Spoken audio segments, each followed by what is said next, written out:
পাকিস্তান আবারও বাড়ালো ভারতের সব ধরনের উড়োজাহাজের জন্য আকাশ সীমা নিষেধাজ্ঞার মেয়াদ। নতুন সিদ্ধান্ত অনুযায়ী 23 সেপ্টেম্বর পর্যন্ত কার্যকর থাকবে এই নির্দেশনা। ডেস্ক রিপোর্টে বিস্তারিত।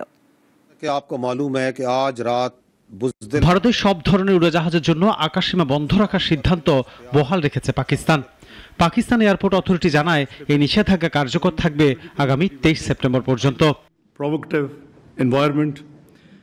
সামাজিক যোগাযোগ মাধ্যম এক্সে দেয়া পোস্টে কর্তৃপক্ষ জানায়, ভারতের মালিকানাধীন কিংবা লিজ নেওয়া সব ধরনের সামরিক ও বেসামরিক উড়োজাহাজ পাকিস্তানের আকাশসীমায় প্রবেশ করতে পারবে না।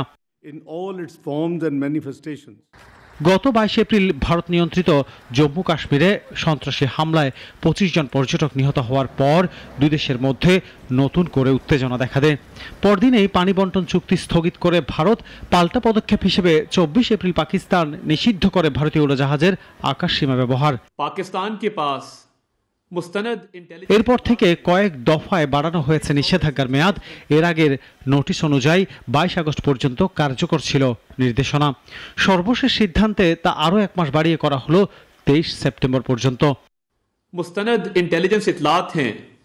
এদিকে পাকিস্তানের পদক্ষেপের জবাবে 30 এপ্রিল ভারত নিষিদ্ধ করে পাকিস্তানি ও সংশ্লিষ্ট সব ধরনের উড়োজাহাজের আকাশসীমা ব্যবহার। ফলে দুই দেশের অনেক আন্তর্জাতিক ফ্লাইট ঘুর পথে যেতে বাধ্য হচ্ছে, বাড়ছে সময় ও খরচ। চলমান উত্তেজনার কারণে দুই দেশের আকাশসীমায় পারস্পরিক নিষেধাজ্ঞা অব্যাহত থাকায় ভোগান্তি পোহাতে হচ্ছে বিমান সংস্থা ও যাত্রীদের। ডেস্ক রিপোর্ট, নাগরিক।